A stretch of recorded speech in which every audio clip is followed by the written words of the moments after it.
What up, and welcome in to the roundtable. I am your host, Brad Wakai, alongside my co-host, Tyson Gentry. What's going on, baby? It's been an eventful week, man. I hung up the clubs for the year. No more golfing for the boy. Just watched The Harder They Fall on Netflix a couple times in the last week, man. It's a good movie. You gotta Well, check that out. you're telling me you're a big Western guy.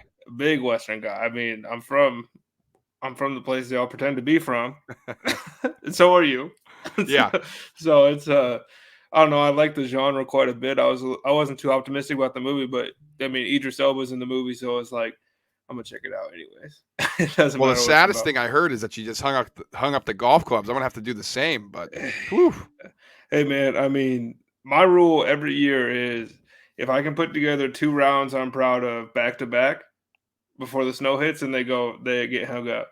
So this year it took me until November, which was like if I do them in July or something, then I'm obviously gonna keep playing. But yeah, it's been a fun year of golfing, but uh yeah, I mean maybe that's an idea. Maybe one of these summers we'll get you down to where I'm at, or I'll come up to you and we can enter a little 2-man scramble or something. We should. That'd be great.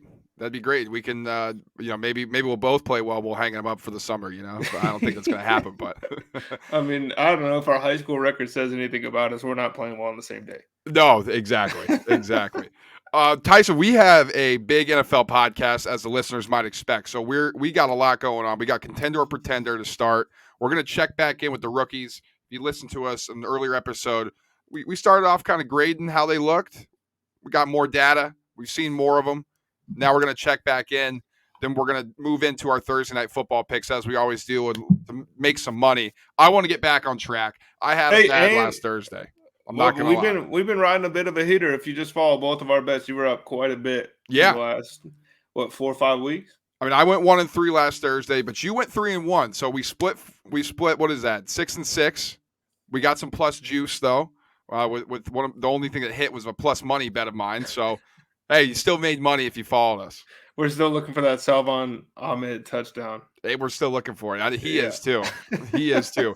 So that's something to look forward to, giving you guys out there a little roadmap. But right now, we're going to play Contender or Pretender. So we're going to look at the top teams, AFC, NFC, kind of playoff picture right now. We're 10 games in. So we got a lot of data to back ourselves up here and what we've seen so far. And let's start out here in the AFC with the number one seed right now in the playoffs, and the Tennessee Titans. Now, Tennessee Titans who are missing Derrick Henry, the Tennessee Titans who are missing Julio Jones. Ryan Tannehill, because he turned back into a pumpkin the last 2 weeks, hasn't quite been what we've seen from Ryan Tannehill throughout the season so far. A lot of that has to do with the lack of Derrick Henry, but they keep winning. They're 4-1 at home, 4-1 in the way, so they're very consistent. Tyson, to you, are the Tennessee Titans contender or a pretender? Big time contender. Big time contender. And for the reasons you just named, right? Without Derrick Henry for the last 2 weeks, but they just keep winning. Julio has had 2 good games as a Tennessee Titan. And really he's kind of noticeable when he's on the field, but it's not like that Julio Jones that was in Atlanta. It's a different guy, right? And when he's out there and he's playing, it's like he's a good complementary piece. And when he's not, other guys step up.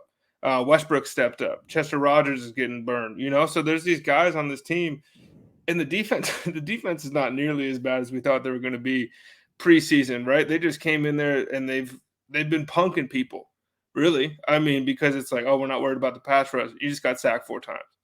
You can't stop the run. You didn't run for 100 yards. And you throw the ball, Kevin Byard's picking that thing off, and he's returning it for 20 yards. It doesn't matter where on the field, he's going to find the ball. This team, to me, look, Jones fractures are really hard to come back from. We've seen that throughout sports, not just in the NFL, especially with somebody as big as Derrick Henry. But this team's going to make the playoffs, and they're going to get that dude back. And 75% Derrick Henry is 75% better than Adrian Peterson, or he's 75% better than Donta Foreman. So this team, to me, is scary because they're going to figure out ways to win. You have to really work to beat them. Right, this isn't like the Titans of old, where if you took away Derrick Henry, you were just going to beat him. He's not even on the field, and teams can't beat him. Mm-hmm. And maybe they're good teams too. You're right, and maybe they're not covering spreads.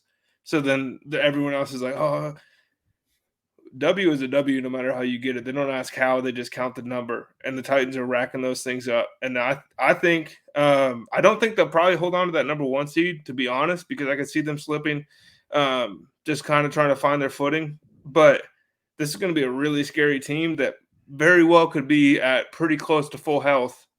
And they're going to win that division, right? So Yeah. they're hosting a playoff game. Exactly. So this to me is like not only a contender to win the AFC, but this looks like a very, very complete team that could compete for a Super Bowl right now.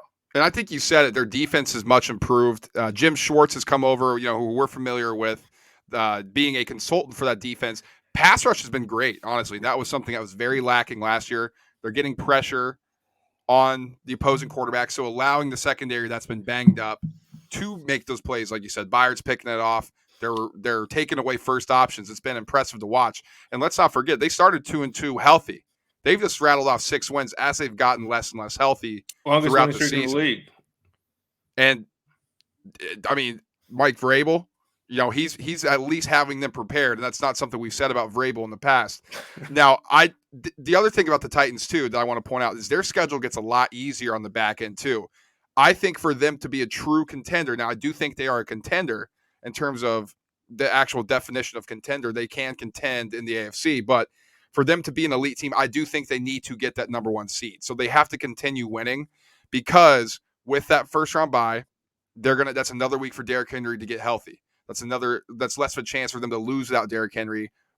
And then he comes back, completely changes the offense. And plus, Derrick Henry, while his foot may be recovering, his needing to be rehabbed, his legs are getting rest, his body's getting rest. This might be the freshest Derrick Henry in the playoffs we've ever seen, and that is scary for any team.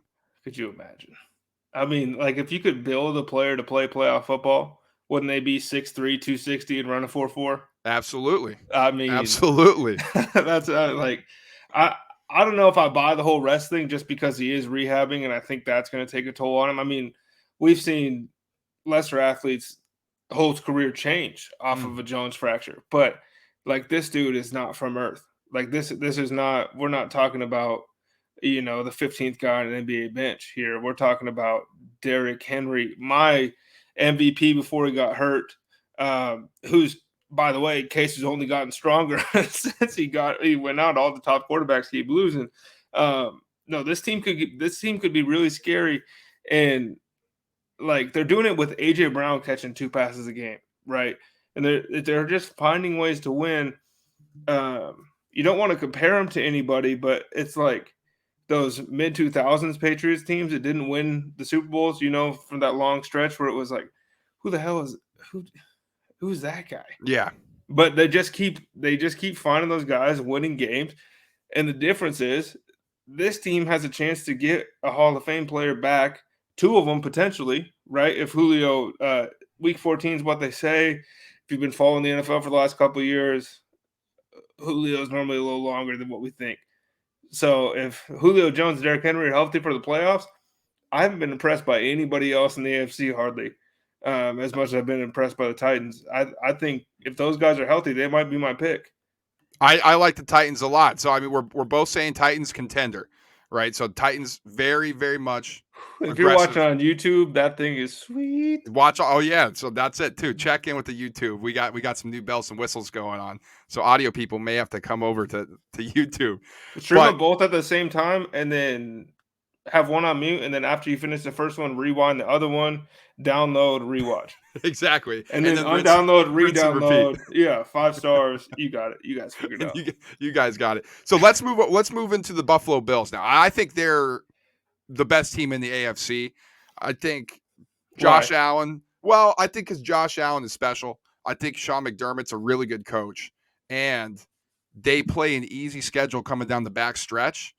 I understand they have to play the Patriots twice, but they also play the Jets and they play the Dolphins. They're done with the Dolphins, but they play the Jets again, and they play some more banged up teams coming down their back stretch. And I actually think they kind of figured things out against the Jets. Brian Daboll, he got a little too creative and went away from his ethos of what that offense has been for the past couple of years in developing Josh Allen. And I understand they don't have bell cow running backs, Zach Moss, Devin Singletary. They're really nothing you can really say, oh yeah, these are the guys here. but you still have to run the ball. You can't rely on Josh Allen just to drop back 55 times because that's not where he's successful. He's successful off play action, moving around, and pulling the linebackers up at least a little bit so that he can drop it off to a Dawson Knox or a Cole Beasley underneath. And then when they suck up a little bit further, boom, that's when you see Stephon Diggs over the top. That's when you get Emmanuel Sanders. I think this is the scariest team in the AFC. The weapons, the defense is much improved. Tremaine Edmonds is an absolute star at linebacker. He goes sideline to sideline. And what they do extremely well is they get after the passer without bringing blitzes. So I think that's a big plus in the playoffs where they can just sit back, only bring 4, continue to make the quarterback uneasy, and then sit back and try to make plays defensively with Tre'Davious White and the rest of the guys in the secondary. So I like the Bills. I definitely think they're a contender. I don't think they're going to get that number 1 seed, though. So they're going to have to host a playoff game and then win 3 in a row to get to the Super Bowl. We'll see what the Bills are made of because they definitely should be knocking on the door. But I think they're big time. They're my number 1 team in the AFC through 9-10 games so far. I think they're a contender, but I'm not as confident in that as I was preseason, as I was before the first kickoff. Look, this team started out beating everybody 50-0, and it was like, holy smokes, the Buffalo Bills are here to play. And then they kind of fell back to earth a little bit. And on your point of them not being the number 1 team, I almost feel like that benefits them because I think, right, home games are awesome. We all like home playoff games are, you can't put a number on that. Vegas tries, and they're wrong a lot of times if you pay attention. But this offense is not built to play in the snow, right? In the 12 inches of snow they get up in Buffalo. If they have to go down to Tennessee for an AFC title game, that benefits Buffalo more than it benefits Tennessee. So that's kind of where I'm holding out a little bit of hope for the Bills. But, like, they haven't played anybody real. And then when they haven't looked as impressive. And then when they're playing bad teams, sometimes they blow them out. Sometimes it's a lot closer than it should be. And even that Jets game last week was almost given to them by Mike White. It wasn't almost given to him. It was given to him by Mike White. Our Lord and Savior, Mike White, threw 4 picks or whatever. Like, if that's a competent quarterback, that game's a whole lot closer. And that's not a talented football team they're going against. That's a game they have to win, which they did. They handled business, and Trey White, I think, still is the best corner in football. I know everybody else is all over Jalen Ramsey. Give me the guy nobody talks about, the guy that nobody throws at, the guy that doesn't commit penalties. I want that guy. I'm riding with Buffalo, but to me, 2 things in the playoffs. You have to be able to run the ball, and you have to be able to have done it before. They can't run the ball. And they did it a little bit last year, but not to the extent. And I disagree with you on the most dangerous team. Okay. I think the most dangerous team showed themselves Monday night. Yeah. I think they woke right up. It seems that way. We'll see, though. We'll see. You don't have to stop anybody. You score 49. That's fair. The defense has been playing better. But so we both think Bills contender. I mean, that's pretty straightforward. And listen, they're built for this, right? They got Josh Allen. They have their weapons. If he's so in Baltimore, I'm okay with Lamar Jackson being the number 1 running threat, right? In Buffalo, I am not nearly as confident in Josh Allen being the number 1. Look, I know he can do all those things. You can't have it, right? Right. You just that's the way you end up with a banged up quarterback that can't put you through to the end. That's the thing. They got to figure out a running game. They got to do at least 60 yards a game from your running backs. That's what you can hope for. From one of them. One should get 60, ideally. One should get 30. I mean, you draft a guy in the second round to just be out there. What are we doing? Right. So I agree with you, though. That was something. They got to figure out their running game. I think that's if we talk weaknesses, we want to nitpick about some of these teams. Bills have to find a running game. I think that's the biggest concern about the Buffalo Bills going forward. Let's talk about those Chiefs then, because they did wake up Monday and they kicked the shit out of the Raiders. And that was a game that was 2.5 weeks. The Raiders have been asleep for 2 weeks and nobody else noticed. Yeah, and here come the Chiefs, and they certainly put them back to sleep with that knockout blow they delivered in Vegas. I mean, that was an ass-kicking. Mahomes, 5 touchdowns, 400 yards. It looked like the same old song and dance with the Chiefs. But Tyson, they're sitting at 6-4. They've been extremely inconsistent, pretty much the definition of inconsistent throughout the whole year. Do you think one game propels them back up into true contending status in the AFC? I do. Maybe not to win the AFC title game, but to be a threat in the playoffs, because before this Raiders game, I was really unsure. I wasn't sure if the Chiefs were, if they were even going to make it there, to be honest. The way they were playing, it was like, Right. this might be the best 8-9 team of all time. Like the first year of the 17-game schedule, they finished under 500. It's like, oh my God, Patrick Mahomes. But the way they did the Raiders and the way the rest of their division looks, Broncos suck. Raiders are dealing with so much stuff off the field, it's almost tough to blame them for their performance on the field the last couple of weeks. And the Chargers just aren't there yet. I know we wanted to pretend a couple weeks ago. We were all over Brandon Staley. They're just not quite good enough. I don't think to win a division, let alone the one with the two-time Super Bowl appearing Kansas City Chiefs. So this is a team that's been there, done that, and I think they're figuring it out, incorporating new pieces a little bit here and there. I know it's still Tyreek, it's still Travis Kelce, but Clyde Edwards-Helaire getting hurt. We all like to talk shit about him because he got drafted in the first round. He wasn't as good as we hoped, but he was putting up good weeks before he went down. And then they went back to the running game a little bit. Darrell Williams got some more targets out of the backfield, and then they unlocked that whole offense. Yep. That whole thing just went nuclear. And now you're telling me one of the better pass-catching running backs in the NFL isn't going to change that for the better? I disagree. The defense is figuring things out for the first time in 10 weeks. They look, as much as like the Raiders are pretenders to a lot of people, Derek Carr's throwing for 400 on everybody. That's just what they do. They took away a lot of that, what he likes to do in the passing game. And I just think they're going to figure it out. Look, they got probably, in my estimation, the second best coach in the NFL. They got one of the best quarterbacks in the NFL. They got the best tight end, possibly the best wide receiver. It's just like, if they want to turn games into a track meet, there's one team that can play with them, and it's Buffalo. And both those teams have the same weaknesses.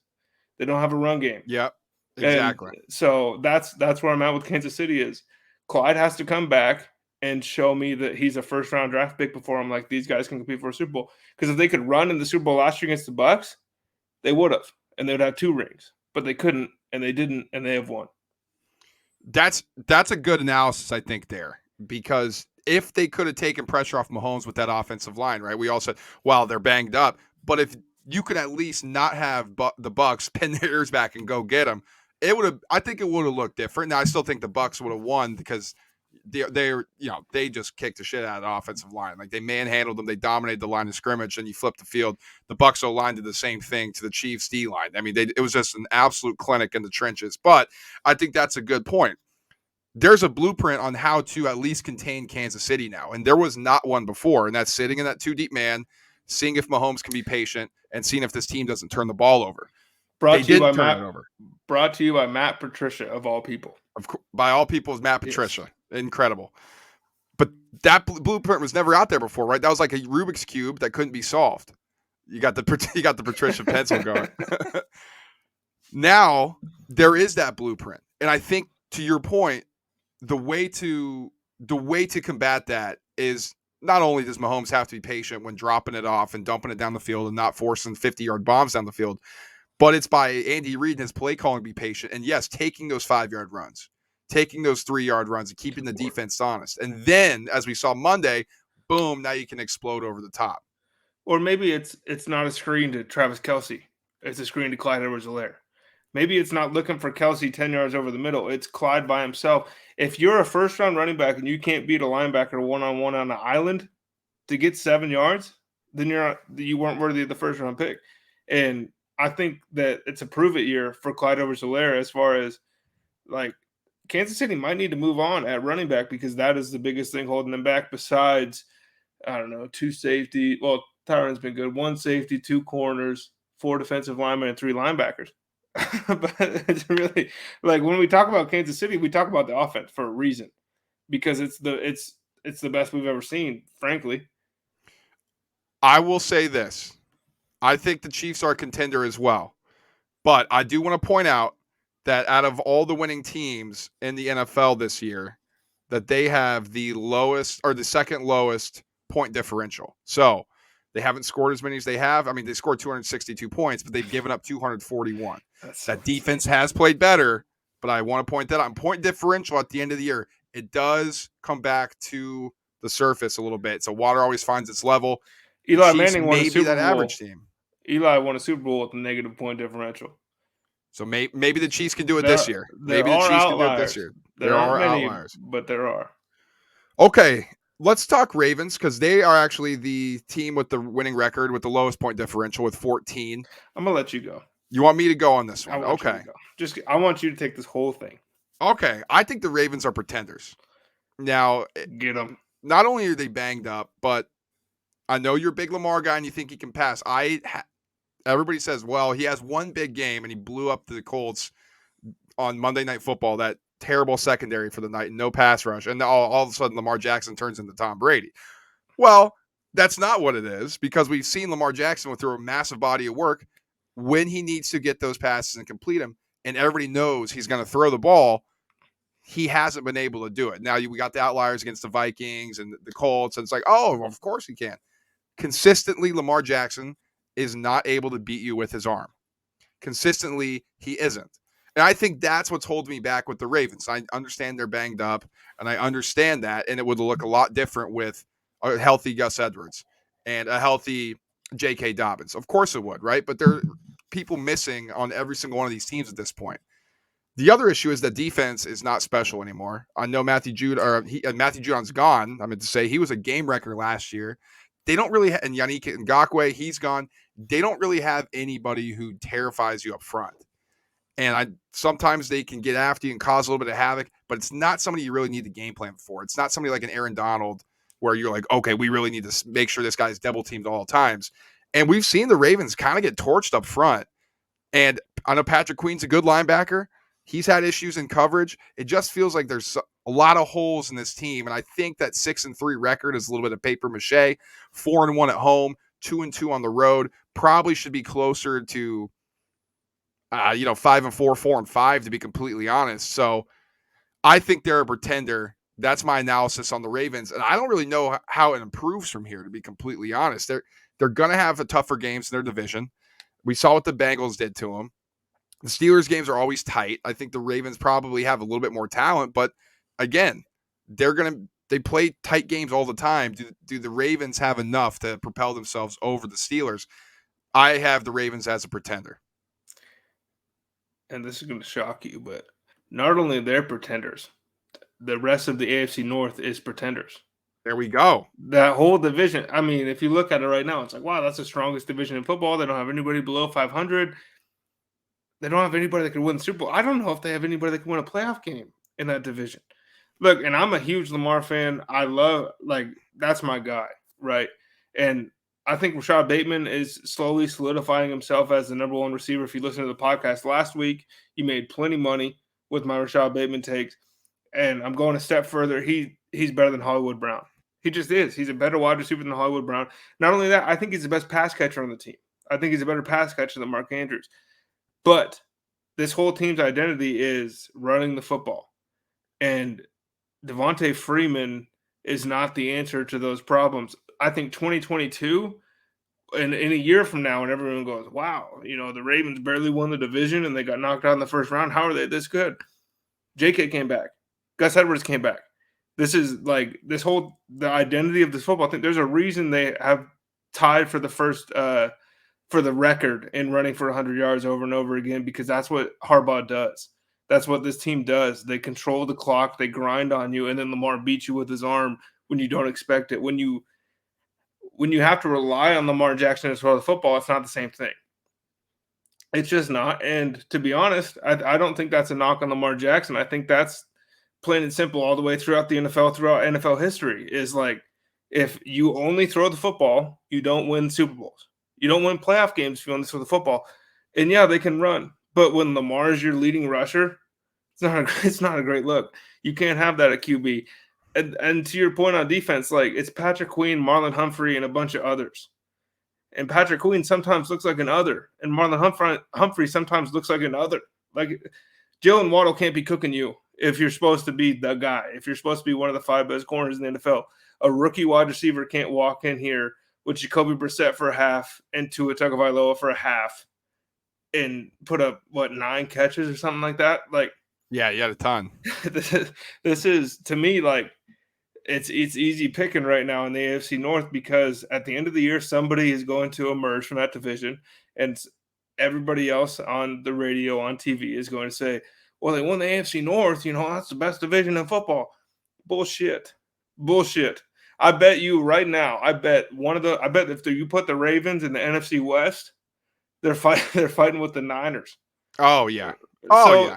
to me, it's like I know we talk about the parity of the conferences, switching over and Brady's gone, so the AFC's wide open.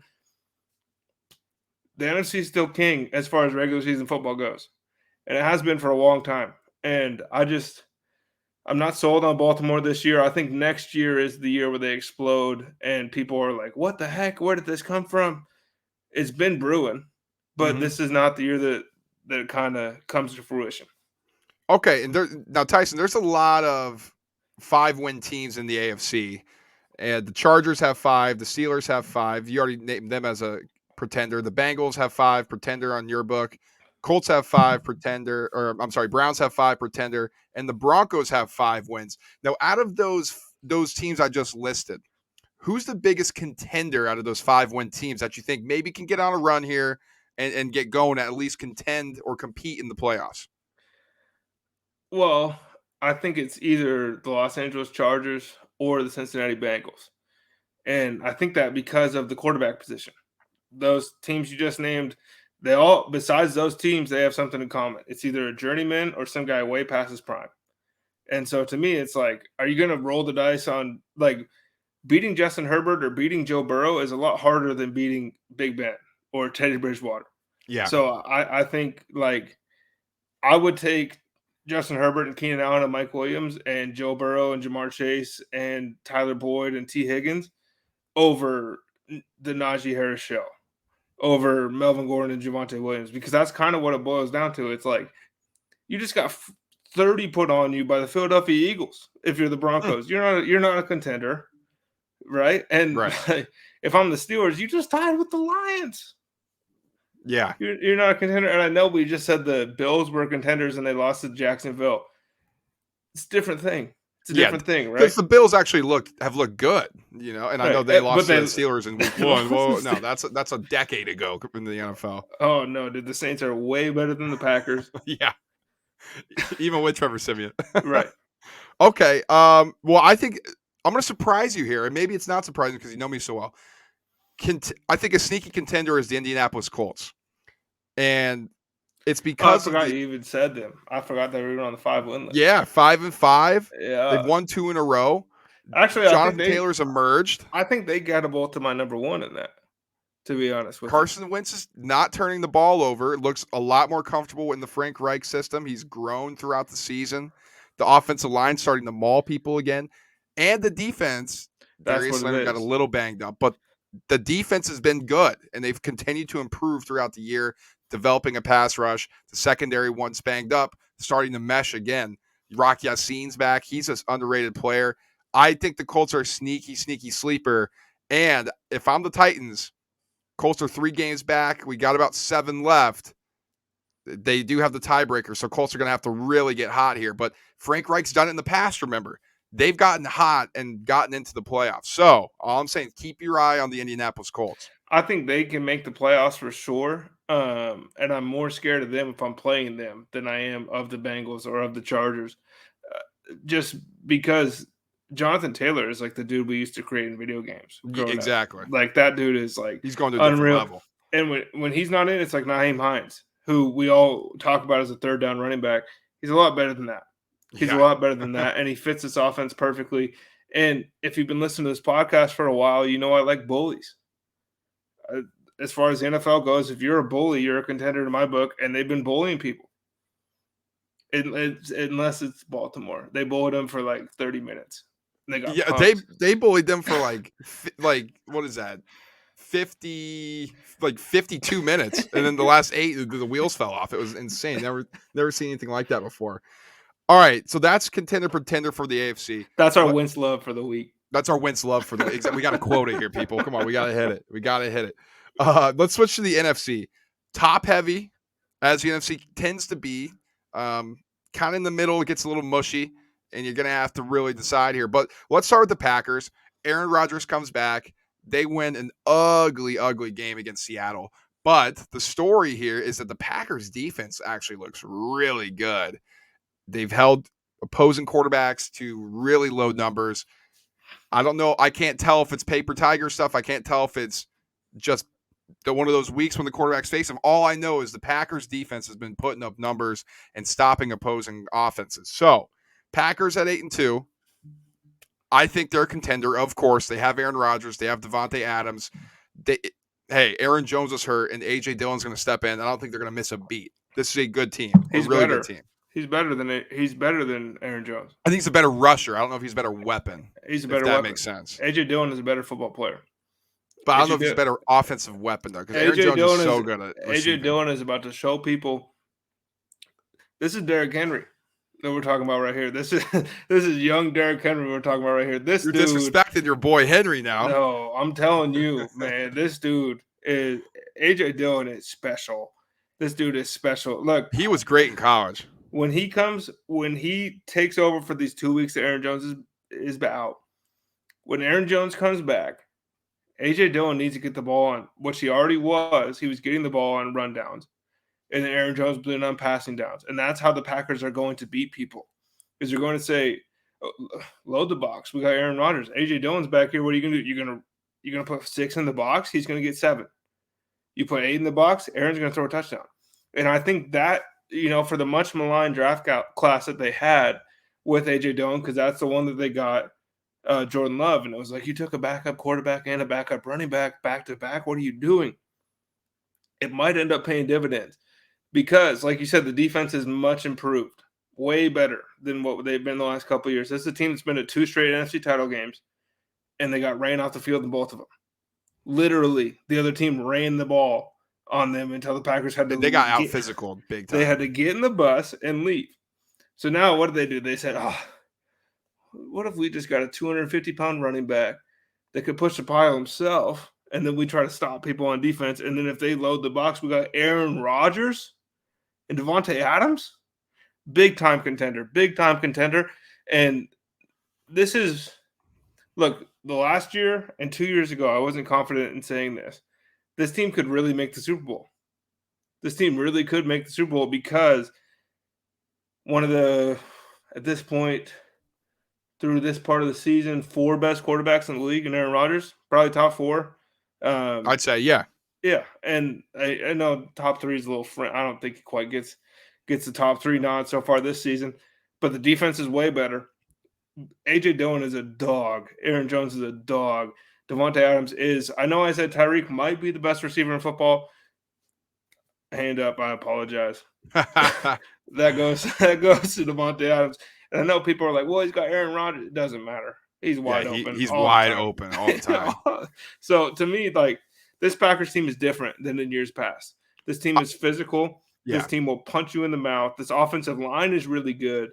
And they're missing a piece. Yep, right? Bakhtiari hasn't really been healthy all season. And so this defensive line all of a sudden is good. The linebackers are good. And then they got guys like Rasul Douglas playing meaningful football for him, and he doesn't look bad. So the coaching is good. Yeah. That's the biggest thing is we all talk about Matt LaFleur. He's got the best record through X amount of games. But this is the first year where I'm like, he's putting, like, on defense, the players are in position to succeed. It's a big deal. Yeah, it is. And I think if the Packers, we all know what they do at home in the playoffs too. That's a big thing. I think they need to get the number 1 seed in the NFC. Host throughout Lambeau. Aaron's always good in those conditions. 4-0 at home so far throughout the year. So they're already comfortable at home. And they just dominate. And now, like you said, they got a bruiser in A.J. Dillon who can run the ball in those conditions. I'm telling you, Hammer. They got to do it. Hammer every A.J. Dillon over. Anytime touchdown scorer, receptions, yards, all of it. I think touchdowns this week. I don't know about yards. The Vikings are good at stopping the run. He's going for 100. He might go for we'll see. But I agree with you. Packers, big-time contender. We'll have to see what they do in the playoffs, though. I will say this, though. Another thing I want to keep my eye on as we're 10 games through the season. Can this thing be sustained on defense? Because we got 7 more games. If people start getting injured, if it reverts back to what we've seen with the Packers in the past, They they're going stopped to the have to get Cardinals dropped in the power rankings. Well, the Cardinals with Kyler. with Kyler, I mean, Undefeated. we'll talk about the Cardinals, but I don't know. I mean, I still have my doubts on the Packers defense. I'll just say that. Which is, well, I think it's deserved, honestly. I mean, what have they shown us since Charles Woodson hung him up? Exactly. And I think that maybe it's just I'm a little biased against it because we haven't seen it in a while. This is the You Got to Show Me podcast. Exactly. So I'm totally with you. We haven't seen Exactly. it. We haven't seen it. All right, well, let's talk those Cardinals then, because for people who haven't heard, Kyler Murray wants to play Sunday. It's basically up to his decision, according to medical staff and him, that if he feels good to go, he'll play. They won a game with Colt McCoy, lost a game with Colt McCoy. They're currently sitting at 8-2, and I got to say, they've been impressive with Kyler Murray. I mean, dominating teams, running the ball extremely well. I don't know if you know this, James Conner is leading the NFL in rushing touchdowns. He's been great. The defense has been really solid. I mean, Isaiah Simmons all of a sudden can play. J.J. Watt's hurt. I think that hurts him a little bit, but they got Chandler Jones. They got good cornerbacks, Byron Jones, Byron Murphy. Buda Baker. This is a good Buda Baker. I mean, the human missile. I mean, he's basically Earl Thomas now. Our boy Jordan Hicks in the middle. Jordan Hicks has been playing extremely well since coming to Arizona. They got a really good roster. And then we didn't even name DeAndre Hopkins, Christian Kirk on the offense, Zach Ertz, who's been having meaningful plays. This is a scary, scary roster on paper. Now, I will say this with Cardinals. They are a contender, but is it one of those things where they take the step too soon and they're going to trip on that top stair because they're not used to stretching out that far? Have they just been catapulted to this level, and now they're in a place where they've never been the one with the target on their back before. They've always been the underdog, the guys who's hungry, the ones who wants to go take out the leader in the pack. Well, now they're the leader in the pack. They're on top of the mountain. How did they respond to that? I mean, Cliff Kingsbury, people were saying if he has a bad year this year, he's going to get fired. Cliff Kingsbury's had a really good year. I always said he's not as bad as people want him to be. I think people are jealous because he's a pretty good-looking guy. He's got a massive house, and people got pissed about that when they were watching the draft. They're like, "Oh, this guy's a douchebag." It's like, he's done a good job this year, and I think you need to give him some credit. And the development of Kyler Murray has been leaps and bounds since Cliff Kingsbury started working with him, and the program as a whole has gotten better and better each year. What I will say about the Cardinals, I am concerned that this is coming a little bit too soon, and they don't quite know how to handle it. We have 7 games left. We've seen Cardinals teams in the past stutter at the end of the season. This might happen to the Cardinals this year, but as of now, the Arizona Cardinals are a big-time contender in the NFC. They are the 2020 Buffalo Bills. Ooh, I like that. I like that. If that Buffalo team was a contender, then they are contenders. I love everything about Arizona, except for I don't think they can win the Super Bowl. That's kind of a big deal, right? Chase Edmonds and James Conner, they're a good 1-2 punch. They are, but when games get tighter and games get more physical on offense, and all of a sudden this spread them out, throw the ball around the field offense, you're going against a defensive coordinator that's had a week or two to game plan for you. I'm not so sure that that's going to work all the way. To me, it's looking at, is Aaron Rodgers going to lose to this Arizona team? I don't think so. Will Tom Brady lose to this Arizona team? I don't think so. So right there, that's 2 guys, and you can kind of go on the NFC list looking through these quarterbacks. Like, is Dak Prescott going to lose this team? I don't think so. So, yes, I think they're contenders, but a lot of things would have to break right for them in order for them to ultimately win the Super Bowl or even make it there. And if they make it there, how do I say this? If they make it there, they're closer to the Denver Broncos in 5 years than they are to, repeating that success. Okay. Because I just kind of think it's coming a little bit too early for them. Older roster, too. Yes. I think this year was, obviously you want to win as many football games as you can. But this team was built to win now, and in my mind, they can't ultimately win the Super Bowl. So Steve Keim and those guys have done a great job of putting this roster together, but I just don't think it's there. And I love Kyler, right? I love everything going on in Arizona. I'm all for it, but I just don't think. Look, if they lose in the Super Bowl and Phoenix loses the Super Bowl, the NBA Finals, and the WNBA Finals in 1 year, we got to move all the teams. Oh man, but I think that's a good analysis when you look at it that way. Like with the Cardinals, Kyler right now or Aaron Rodgers. I'm taking Aaron Rodgers still. Kyler right now or Tom Brady. I'm taking Tom Brady right now. Kyler or Dak Prescott. We'll talk about the Cowboys next. Or Matt Stafford. I'm taking those guys, and I think that's a good way to put it when you talk about the contenders. That's how you have to think of it, because that's what it's going to be ultimately in the playoffs. And we said it's top heavy in the NFC. So these are the teams they have to compare themselves to. Now, as a roster, the Cardinals might have a better roster than the Packers. They might have a better roster than the Cowboys. Maybe. I mean, the Cowboys are really talented. The Rams are talented. We know them. And the Bucs obviously talented. But, I mean, you look at this is a coach and a quarterback league. You go down the list of quarterbacks and coaches that are going to be contending with the Cardinals. We've seen a lot more out of other teams than we've seen from the Cardinals and Kyler Murray and Cliff Kingsbury. But right now, we both agree Cardinals are contenders. So let's talk Cowboys. Now, I said you laughed me off this podcast. You laughed me off this podcast when I said that I think the Cowboys' ceiling was to go into the NFC Championship game. Well, look at them now. They're sitting at 7-2. Just dominating, kicking the shit out of teams when they need to. Tyron Smith's not even healthy, and they're just dominant.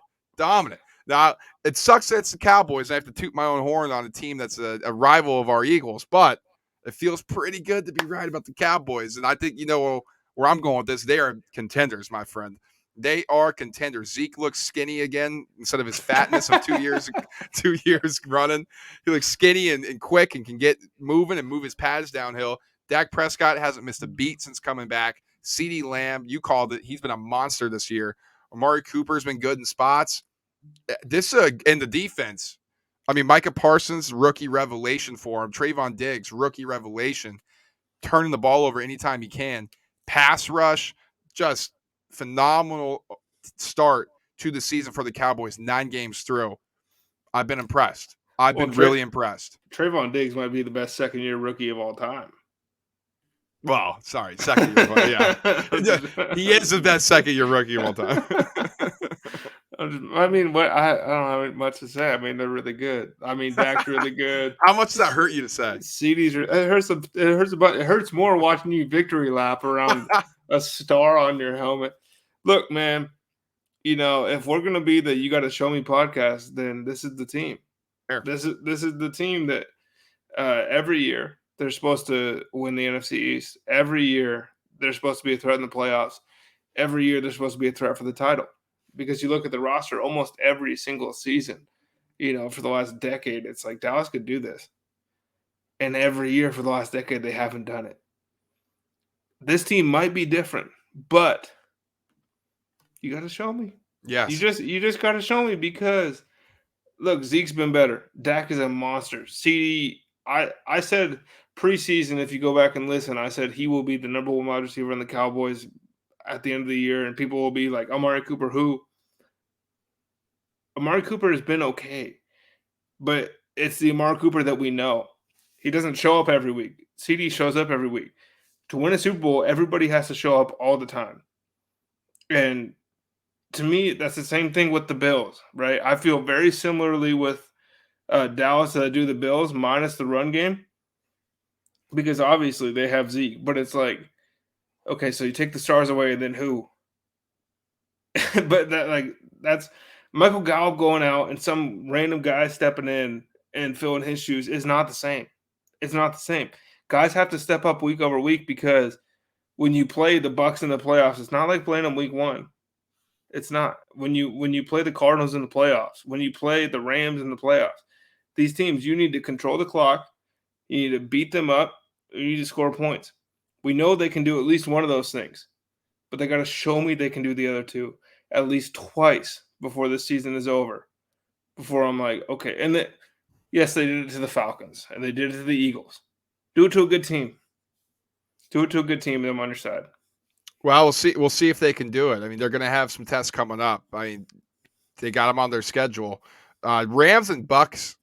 Listen, Look, one word contenders. they're contenders. I was going to go this way here because both these teams, I think, to date, have had pretty disappointing seasons. Both with 3 losses. Bucks was at 6-3, Rams at 7-3. They have their bye this Sunday, much needed bye, perfectly timed bye for the Rams. But Rams have come back to earth with Matt Stafford, starting to show signs of Detroit Stafford. Bucks banged up. I mean, they are really banged up. The defense hasn't been as good. Their secondary, I mean, they got freaking Costco cashiers back there, and they're banged up. So they got to go get the Walmart cashiers. Right. Like, yeah. it's been a turnstile of secondary guys. And the problem is they're getting exposed because they can't get a pass rush. So my question to you here is, who's a bigger threat in the NFC to you, the Rams or the Bucks? 12. Tom Brady. The team that just did it a year ago. The team that just hoisted the Lombardi Trophy. We're talking about a Rams team that it's a bunch of superstars, right? And I mean, you of all people, bro. You're Dream looking team, at baby. You're looking at the Los Angeles Lakers. You're like, this won't work. This is bad. They got the same thing going on across the street. Yeah. They got the same. Look, man, like I'm on the Bucks all day. I still think they're probably going to win the Super Bowl this season, just because it's like what they can do when they operate at full strength and 100% capacity is just greater than what other teams can do. I know the Rams beat them. Cool. You know how many times Tom Brady lost to X, Y, and Z in the regular season and still pulled it off? And I know I'm talking about one guy here. We're supposed to be talking about the team, but it's the guy. Exactly. It's the guy. You know, it's like in the Chicago Bulls dynasty. If you were like, well, the Bulls haven't looked that great, but Jordan always does this. Well, you gonna talk about the Bulls? Why? Because they got the guy. Yeah. They got, like, this dude is. Look, man, his bus is made already. He's got probably 3 of them in Canton right now. His 3 chapters are all Hall of Fame chapters. It's nuts. This dude, like, you got to beat him. You just got to beat him. And the only NFC teams to beat him, were just pass rush, control the clock, run the ball. And then some super weird shit had to happen for you to win that game. And I don't see that from any of the other NFC contenders at this point. Like, it would be awesome if you played Aaron Rodgers in the NFC title game. It would be awesome. I think it could be another pack your bags if you're Green Bay. It just could get scary. Right. And to me, it's like, who's going to – okay, so you slow down Mike Evans. Then you got AB. And then you got Chris Godwin. And you got Gronk getting healthy. Slow down all those guys, they're just going to hand it to Lenny. Mm-hmm. Leonard Fournette in the backfield. This, to me, is the most complete offense in the NFC. And that defense, I'm not super worried about it. I still think they got the best linebacking core in the league. I think that defensive line is getting used to playing with each other again, because we forget Vita Vea didn't get to play a whole lot last year. And now that guy's plug in the middle, dominating games. I just have a real hard time thinking that a group of people who have been together for a year, as far as the Los Angeles Rams, are going to beat the GOAT and a team that did it a year ago. That's the same way I feel, right? I mean, it's the Bucks, right? We know what they are, and this time last year we're saying, oh, Brady might be done, the Bucks are dead. And what they did, they didn't lose again, and they won the Super Bowl. Like, AB's hurt. AB is an elite piece for that offense. He's pretty much the key that unlocks everything, right? Great in the slot, great in the sideline, great speed. Scotty Miller, he's hurt. That's another burner over top. Gronkowski, your red zone target, he's out. Cameron Brate was supposed to be that guy. OJ Howard too, but they just haven't quite filled the role. They don't quite have that chemistry with Brady. You add Gronk back in there, that's another weapon down low. And then Leonard Fournette, like you said, Ronald Jones actually has been playing well. He just can't get the burn because he's pretty much the same player as Leonard Fournette. He pissed somebody off, bro. And Giovanni Bernard's hurt. There's the third down specialist that Brady loves. He's hurt. Once these guys come back and the defense gets healthy, they're going to be a scary team. I agree with you. Now, Tyson, let's run through these last few, because I think these are all really pretenders. Saints, quarterback stinks. Panthers, really? not good. Our Vikings, boys. don't believe in them. Our boys, yes, but we predict them to have a better season, so I think we're still on pace for that. Yeah. Vikings, really, Kirk Cousins and Mike Zimmer. I'm out on that. What I'm curious your opinion is, though, your San Francisco 49ers sitting at 4-5, coming off an ass kicking of the Los Angeles Rams on Monday Night Football. Where do you stand with them? Same place I stood 2 weeks ago when we talked about them. It's like you have the best run after catch in the NFL, in my opinion, receiver, and Deebo Samuel. I know everybody wants to crown AJ Brown. Deebo was doing this before AJ showed up. So pay attention, clock in. Just because he got hurt, this dude has more. He would be number 34 in the league in receiving yards right now if he just clocked his run after the catch. That's crazy. That's insane. It's insane. Elijah Mitchell's awesome, right? Running back, they found in the 6th round. He's a raging Cajun. He's supposed to be Trey Sermon's backup. All he did was show up and take everybody's job. So there's good pieces on this team. I didn't even talk about George Kittle. I didn't talk about the defense. The issue was and is and will always be number 10 behind center. Look, I know you don't. I disagree with you. I know you disagree with me. I disagree with you big time. He's been good for him. He's been fine for what he is. But that offense, look, when you run a bootleg and nobody follows the quarterback, there goes 30% of the playbook. That's like a chunk of what you want to do is out the window because your quarterback can't execute those plays. So to me, they're too predictable because we know it's either going to Kittle or it's going to Deebo. Ayuk maybe sometimes, or they're going to hand it off. And Garoppolo is going to fire those balls into windows that he shouldn't. And that's why Deebo is so high in yards after catch, because he's catching a lot of passes that shouldn't even be thrown to him. But it's because Jimmy can't unlock the offense and take them to another level, that level that, as far as 49ers analogies go, Trey Lance is a better version of Colin Kaepernick to me. That's kind of who my comp was for him coming out. The dude's got a laser on his arm. He's fast. He's good at running the football. I just think, look, as far as San Francisco goes, they're not making the Super Bowl. They probably aren't even making the playoffs.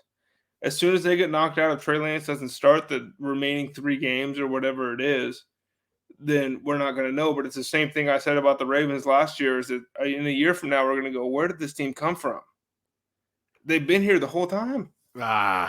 See, we're, like you said, we're a show me podcast, prove it podcast. I'm going to have to see something with Trey Lance because I was not impressed in his little stint that he got. Now, again, he got injured. We weren't able to see too much. But here's what I know. Jimmy Garoppolo is good enough to get this team to the Super Bowl and lead through 3 quarters in the Super Bowl. When they're healthy. I'll take Garoppolo right now when healthy. And here's the other thing. When the whole team's healthy is what I'm saying. Oh, okay. This team's missing Mostert. They're missing guys in the middle. They're missing corners. They're missing safeties. I see what you're saying. Yeah. But I will say this, though. When Jimmy Garoppolo, when it was a simple offense, run the ball, have Jimmy throw the ball simply across the middle, kind of made Kyle Shanahan look smart, right? I think it's because Kyle Shanahan was able to get out of his own way. Oh, nobody follows Jimmy on a boot. That's 30% of the playbook. Maybe Kyle Shanahan needs to cut 30% of his own calls because he should. Maybe he needs to cut more because what they were doing, power offense against the Rams, running the ball downhill and just being simple pass plays instead of some crazy concepts. This team actually looks competent. They're trying to do some crap against the Cardinals. They look like a freaking JV squad and they get blown out by Colt McCoy. It was embarrassing. They can bully people, and Kyle doesn't want to bully people. Kyle wants to be cute and do this other stuff. That's his fault. That's the coach's fault. That's not Garoppolo's fault. No, but they can bully more people with Trey behind center. I thought they bullied the Rams on Monday. So they did. Listen, we'll see. Here's the thing. Here's the beauty of it, Tyson. The 49ers are going to go with Trey Lance at some point. So we will see it. Hey, if I'm wrong, I'm wrong. But if I'm lying, I'm flying. My feet ain't left the ground, man. Trey Lance is the truth. I love it. All right. That's our Contender Pretender segment here. We got a lot more to discuss as we get closer to the playoffs. But right now, Tyson and I, speaking of Trey Lance, are going to dive into the rookies and do a quick little rookie QB check-in because these guys have been so terrible. I mean, it's been an awful year for these rookie quarterbacks. And we had some hypotheses when we first did this in the early check-in. Oh, the defense had more time to prepare. The coordinators, they're actually able to work together and have tape instead of working from home and not being able to collaborate. Just sort of different ideas we were spouting out there. I think it's this, and it's just simply this. When we look at the guys like Zack Wilson, Trevor Lawrence, and Justin Fields, their teams are terrible. I mean, awful. And it's like, Justin Herbert was good last year, and Joe Burrow was good. Joe Burrow had weapons. Justin Herbert walked into actually a really good roster who just had a really bad year because their coach sucked. Anthony Lynn was awful. And they walked into pretty good situations. Now, Burrow didn't have a line, still doesn't have a line, but that's a really good roster that they have on offense. So that helped Burrow out a lot. The Jags have nobody on offense. They're banged up. Laviska Shenault got hurt early. James and he's not Robinson, good. And he's not good. He can't get open. He's not good. They haven't schemed anything for him. That offensive line stinks. So, yeah, it's going to be tough for him. And that team lost 20 games in a row, and you expect this kid to just walk in and be Andrew Luck. He hasn't been that. And then on the Zack Wilson front, it's the Jets, for God's sake. That team was awful. And, Mike White did this and Mike White did that. Zack Wilson needs to take things that come to him. I think he's forcing things too much. But, again, we've said about the Jets, there's no talent on that roster. It's awful. And then you talked about it with the Bears. Justin Fields and that offensive line's out to get him killed. And Matt Nagy's play calling is worse than like a peewee coach. I mean, it's asinine how bad that guy is. He finally handed off the play calling duties, and magically the Bears have gotten more explosive on offense. So I think it's a combo of things. The teams stink and the coaches stink for these guys, and that's why I think they haven't performed so well. One more thing to add to your combination is that Herbert, Burrow, Cam Newton, and Andrew Luck, they broke our perception of what a rookie quarterback is supposed to look like. True. Because these guys come in, they throw for 4,000 yards, they throw all these touchdowns, they look competent, and it's like, well, that's if you're going to be good, you got to do that. Right. Peyton Manning didn't do that. Tom Brady didn't do that. That's the thing. Dude. What are we talking about? Aaron Rodgers sat for years. Okay, so you've been watching the league for one season, then is my guess, because look, Trevor Lawrence hasn't blown my mind, but if I'm supposed to walk away from a generational prospect, which was what he was billed as, right, as a generational prospect, if I'm supposed to turn around and walk away from that after 10 games on the worst roster in the league and probably the worst managed team in the league. I mean, these guys took Travis Etienne after James Robinson just dominated the NFL on the cheapest contract you can get. Ran for 1,000, I think, right? He had like 1,500 total all-purpose yards, right? A bunch of touchdowns. And Etienne goes out, and then James Robinson looks really good again. Just, by the way, he might be a good football player. I'm just saying. But, I'm supposed to walk away from this guy. And I say that to say that as far as Zack Wilson and Justin Fields go, I'm a little bit more hesitant to say that Zack Wilson might not be what we thought he was going to be pre-draft, because he's had a handful of really good plays in the NFL, but he's had a whole lot more really bad plays. Yeah. And that's what rookies do. That's kind of what he's supposed to do. I mean, his best receiver is Elijah Moore. The guy doesn't take checkdowns. He's out. All of a sudden, Michael Carter and Ty Johnson are killing people in the pass game. You don't think Robert Salah is going to look at him and be like, hey, when you can't throw it to Jamison Crowder or Corey Davis because they're never open because they're not good, just take the guy in the backfield and we get 6 yards. So I think he'll be better when he comes back. I think Justin Fields is doing really well. I think Chicago believes in him as a team. But there's a big fish out there you didn't name. And who's that? Mac 10, baby. He's been the best. I mean, it's not even close. I mean, Mac Jones has been a revelation for the Patriots. And I think there are some people out there saying that the Patriots were crazy for cutting Cam Newton to start Mac Jones. Mac Jones has been unbelievable for him. Right now, as a betting man, Mac Jones, Jamar Chase, Rookie of the Year. I take Mac Jones because it's a quarterback. It's a quarterback award. Not a quarterback award. It's favored towards the quarterback. No, it's a quarterback award. Saquon the one. Because all the quarterbacks sucked. No, Baker broke the Peyton Manning's records. He still didn't look good doing it. And I don't think because he didn't start since week 1. I think that's what was held against him. Who wasn't there? Justin Jefferson won last year. Because no, I think Herbert didn't start till week 2 or 3 or 4. Yeah. And Justin Jefferson broke a bunch of records. He broke all the records. It's either an otherworldly performance from somebody else, you got to break everything, or you play quarterback. Or they just hand it to the quarterback. That's what it is. So, betting man, I'd take Mac Jones. I think they're both plus money right now. Oh, they're big. Yeah. I think 20 on both. I think 600 and plus 800 or something last time I checked. But the other thing is, too, here, Mac Jones is benefiting from falling to the Patriots. Like this, that was the best thing for him, is going to Josh McDaniels and going to Bill Belichick. A team that is a solid roster. They always build it well, whether or not we agree with the personal decisions or not. It's at least constructed for what the Patriots want to do. And that's run the football, get a good pass rush, and then playoff play action. Wow, just so happens that Mac Jones is pretty damn good coming off play action. And it just so happens Mac Jones doesn't mind handing the ball off because that's what he did at Alabama. Yeah. This was a perfect situation for Mac Jones to fall into. And when you have somebody like Josh McDaniels, who, say what you want about him as a head coach, he might honestly be the best coordinator in the history of football. I mean, he is phenomenal at calling plays, creating offenses, creating things that beat defenses on a week-to-week basis. I mean, just watching him work is phenomenal. And then McDaniels just helping Brady grow. Now he's going to help Mac Jones grow. We've seen it. Mac Jones improved each week. And I think if you're the NFL, that is a scary, scary thing because he looks like the real deal. Calm in the pocket, makes elite decisions, plays really fast with his mind, and his body is slow in terms of that he can make those reads and be in control. He has been impressive to me. And, I mean, it's broken record time, but this is the best coach team in the NFL. This is just the best coach You're telling team me Bill Belichick coach team is the best coach in the NFL? Who would have thought? I mean, last year we heard all the slander and all the stuff. That roster was 0-16 worthy. They won 7 games. That roster sucked. I'm not going to lie. I was leading a little bit of that slander. I hate to I mean, preseason, I thought there was 2 ways this thing could go. And I said on the podcast, I said it could go really, really bad or it could go well. And it's going well.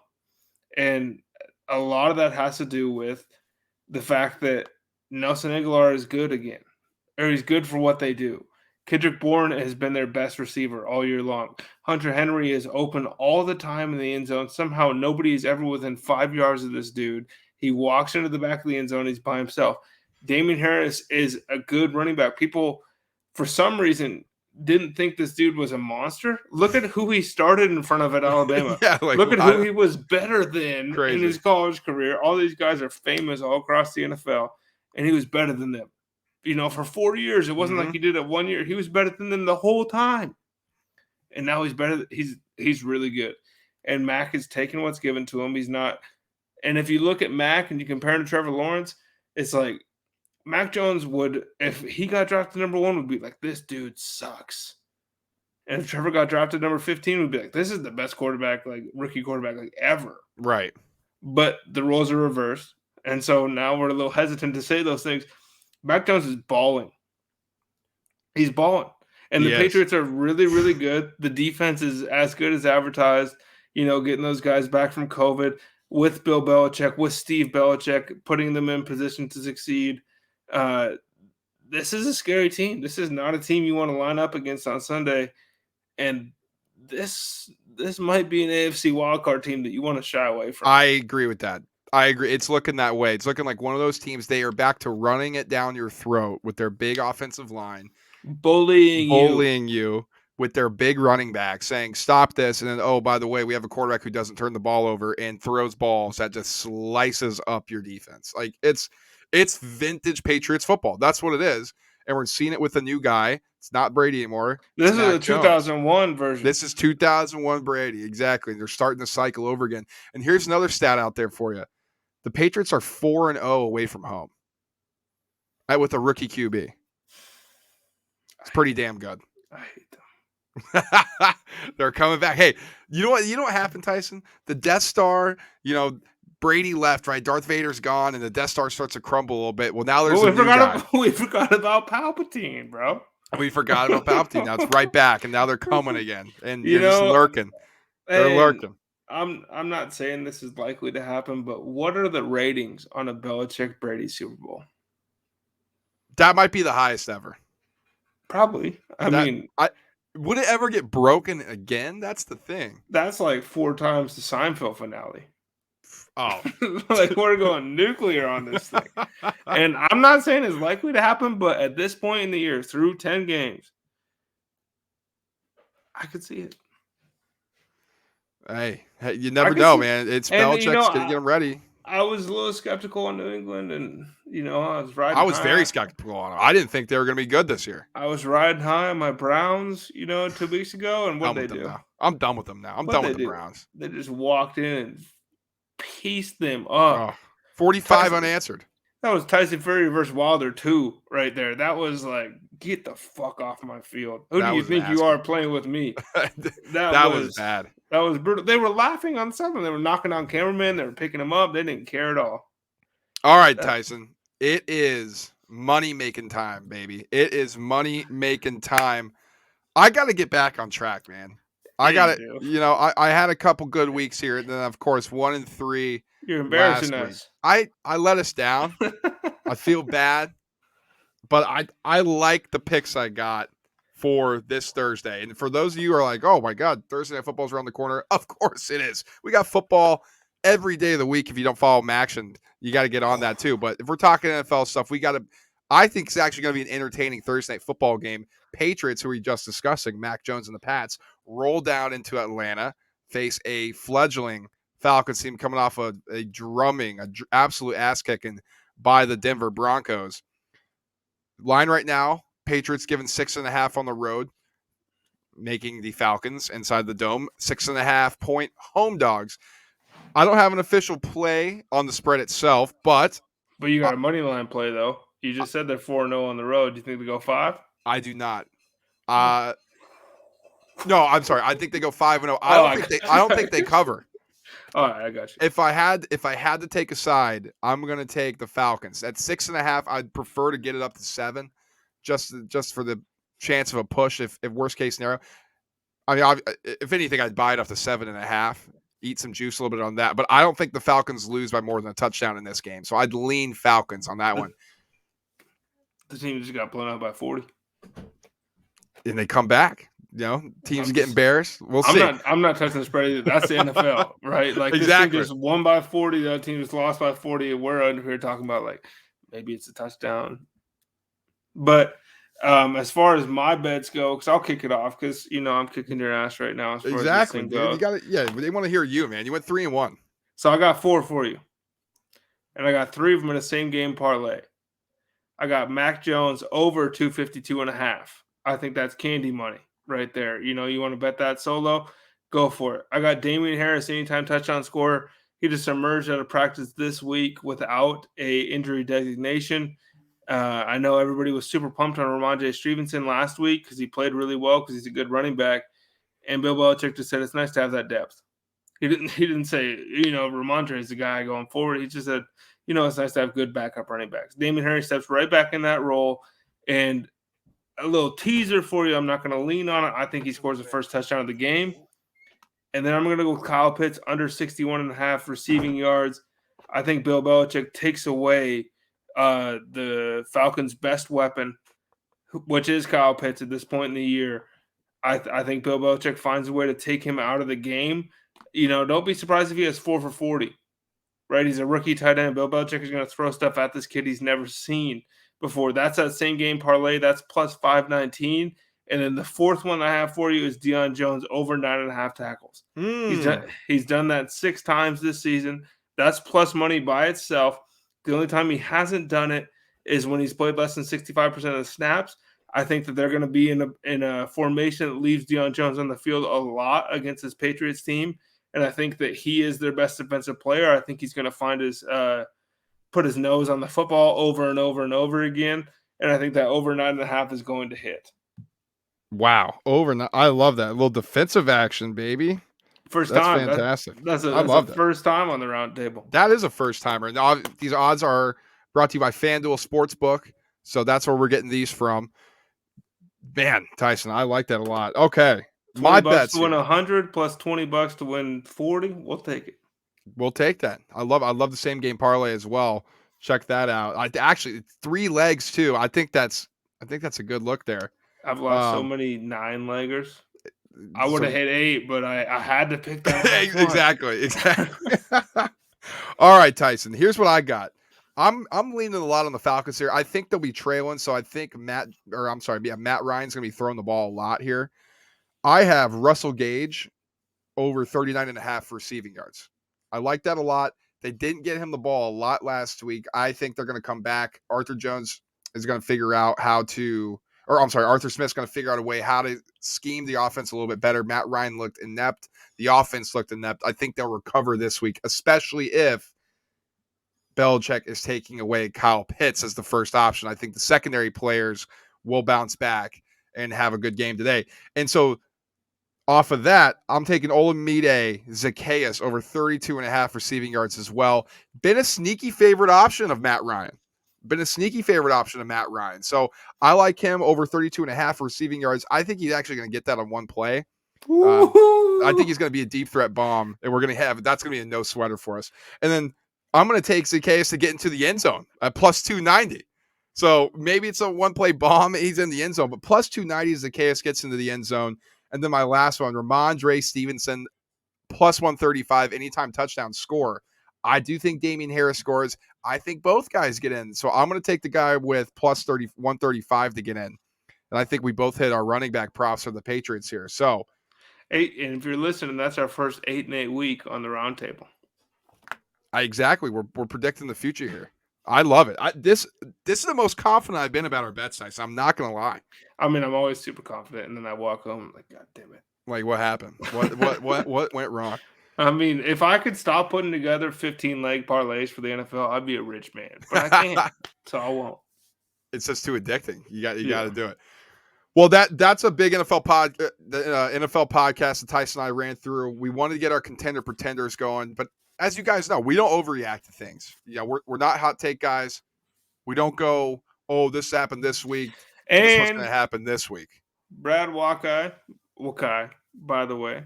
The Suns just won their 10th in a row, which makes you a winner tonight. Hey, big time. Big time. We're talking. So that's why when Tyson and I say you need to contact us on social media, and we've had our social media pages running underneath here. Hit us up about anything. If you want gambling, if you want questions about picks. I know some of you guys have sent us some questions. We will get to that on the podcast, I promise you. So continue to send in questions about any sport you want. It could be soccer, could be baseball, anything that you want. Feel free to contact us on our social media pages. Anything else, Tyson, before we let the people out of here? No, I mean, we always said football is where we make our money, but Brad hitting these basketball bets, we got me changing my mind. We're back. We got the NBA back. And along those lines, Tyson and I will be back with more NBA stuff as well. So if you're a fan of basketball, we got you covered there. But until next time, everybody, peace.